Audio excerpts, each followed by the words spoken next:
இன்றைய பயிற்சி வகுப்பில் நம்ம பார்க்க இருக்கிறது அங்காளம்மன், காளி, பாலா. இது அருள்வாக்கு பயிற்சி.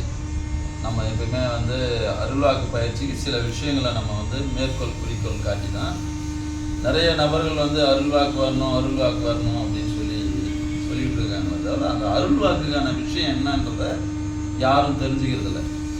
ஒரு மனிதனுக்குள்ள அருள்நிலை மெய்ஞான உணர்தலுக்கான தெய்வ சக்தியின் மூலியமா கிடைக்கக்கூடிய ஒரு அற்புத நிகழ்வு தான் அருள்வாக்குன்னு சொல்றோம். இந்த அருள்வாக்குன்றது நம்மளை அறியாமலே நம்ம வாய் மூலயமா ஒருவருக்கு வந்திருக்கிற பிரச்சனையை சொல்லி அதுக்கான தீர்வினை சொல்றது தான் அருள்வாக்கு.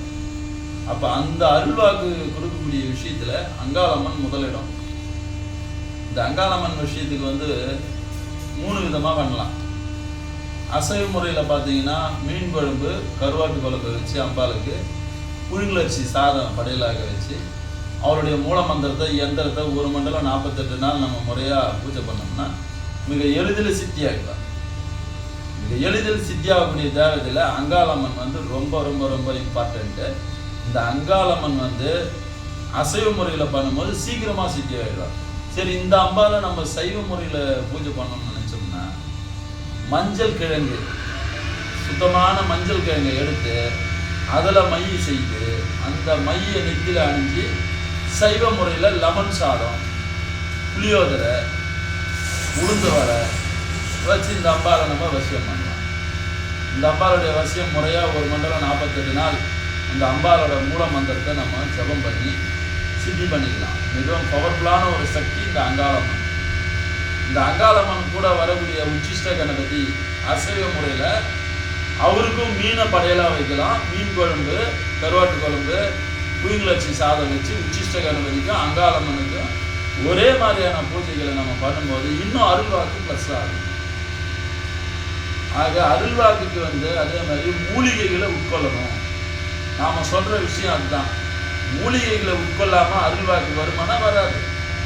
அந்த மூலிகைகளை ஞான மூலிகைன்னு சொல்லக்கூடிய கருந்துளசி, தூதுவளை, அதோட போச்சுனாக்கா வல்லாரை, மஞ்சள் கரிசலாங்கண்ணி, இந்த மூலிகைகளை நம்ம உடல் சுத்தி ஆச்சாரத்தோட 1 மண்டலம் 48 நாள் கருந்துளசி, வில்வம், அருகம்புல், அதோட வில்வையிலை, இந்த மூலிகைகளோட வல்லாரை, கருந்துளசி, மஞ்சள் கரிசலாங்கண்ணி, இந்த 7 மூலிகையும் ஒரே டைமில் நம்ம ஒரு 3 இலைனா தினம் எல்லாத்தையும் ஒன்றா கலந்து நம்ம மூலிகை உணவாக சித்த வழி மார்க்கத்தில் அதை உட்கொண்டு அந்த தெய்வத்துக்கு உண்டான மூல மந்திரத்தை யந்திரம் வச்சு நம்ம ஜபம் பண்ணிட்டு வந்தோம்னா 100% உங்களுக்குள்ள அருள்வாக்கு பேசும். இந்த அருள்வாக்கு பேசக்கூடிய விஷயத்த நாம் உடல் தகுதியோடு செயல்படுத்தினா மட்டும்தான் அருள்வாக்கு சித்திக்கும். இந்த அருள்வாக்குக்கு உள்ளார போகிறதுக்கு முன்னால் நாம் கணபதி பூஜையில் மகா கணபதி தான் நம்ம ஃபஸ்ட்லேருந்து இப்போ வரைக்கும் சொல்லி கொடுத்துட்டு வரோம். அதில் பார்த்தீங்கன்னா நம்ம கணபதியை ஈஸியாக ஜபம் பண்ணலாம். ஓம் கம் கணபதையே நமக அப்படின்னு சொல்லலாம். ஓம் ஸ்ரீம் க்ரீம் க்ளீம் க்ளௌம் கம் கண் கணபதையே வரவரத சர்வஜனமே வசமானய ஸ்வாஹா, இது ஒரு மந்திரமாக ஜபம் பண்ணிக்கலாம்.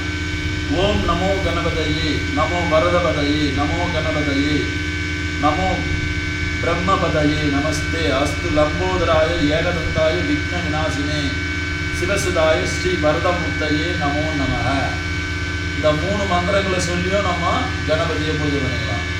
ஓம் கம் கணபதையே நம, ஓம் ஸ்ரீம் ஹ்ரீம் க்ளீம் க்ளௌம் கம் கணபதையே வரவரத சர்வஜனமே வசமானய ஸ்வாஹா.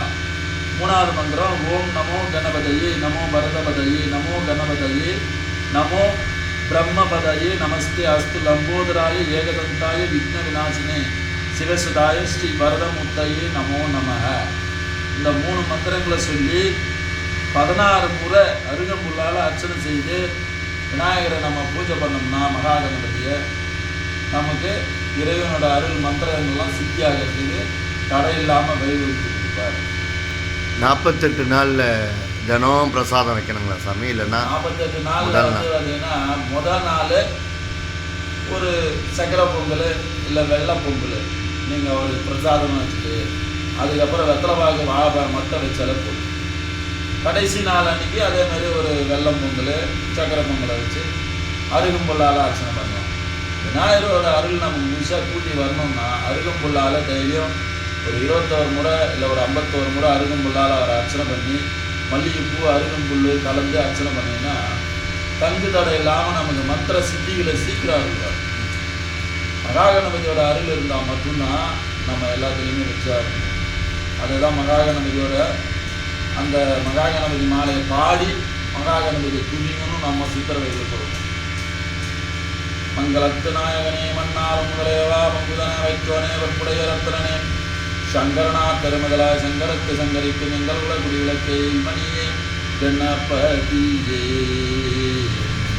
அப்பமுடன் பொறிகடலை அவளுடனே இறங்கதிலே ஒப்பிலாம் உலகமும் முருகனதாய் ஒப்புவித்து எப்பொழுதும் வணங்கிடுவேன் இணையாள வேண்டுமென அப்பனுக்கு முன்பு மறுக்கணியே கணபதியே.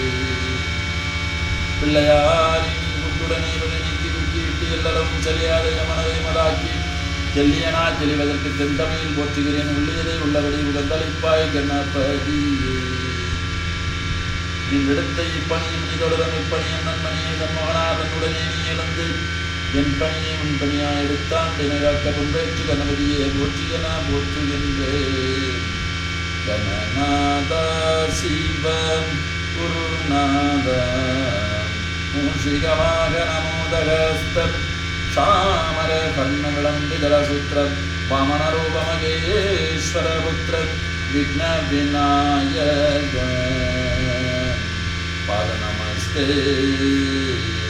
விநாயகர் இந்த மாதிரி பூஜை பண்ணிட்டு கணபதி மகாகணபதி மாலையை பாடிட்டு ஒரு முறை, அதுக்கப்புறமா மகாகணபதியோட மூல மந்திரத்தை நம்ம 16 முறை 21 முறை 51 முறை சொன்னாலே அவர் நமக்கு சித்தியாக இருக்கார். ஓம் ஸ்ரீம் கிரீம் கிளீம் க்ளௌம் கம் கங்கம் கணபதியே வரவரத சர்வஜனமே வசமானிய ஸ்வாஹா. இது மகாகணபதியோட மூல மந்திரம். இந்த மெத்தடில் நம்ம ஈஸியாக மகாகணபதியை துர்க்க சித்தர் சொல்லிக் கொடுத்த சித்தர் வழிமுறையில் அவர் நம்ம எளிமையாக அவருடைய அருளை முற்று முழுவதுமாக பெற்றுக்கொள்ளலாம். இன்னொரு மந்திரம் கூட அருள்வாக்கு என் மனமுக வாக்கில் அங்காளம்மன் அருள்வாக்குக்கு வந்து பார்த்தீங்கன்னா அதில் இன்னும் நிறைய விஷயங்கள் இருக்குது. நம்ம இப்போ மேலோட்டமாக பார்ப்போம். கட் பண்ணும் இந்த கணபதி மந்திரம் சார்.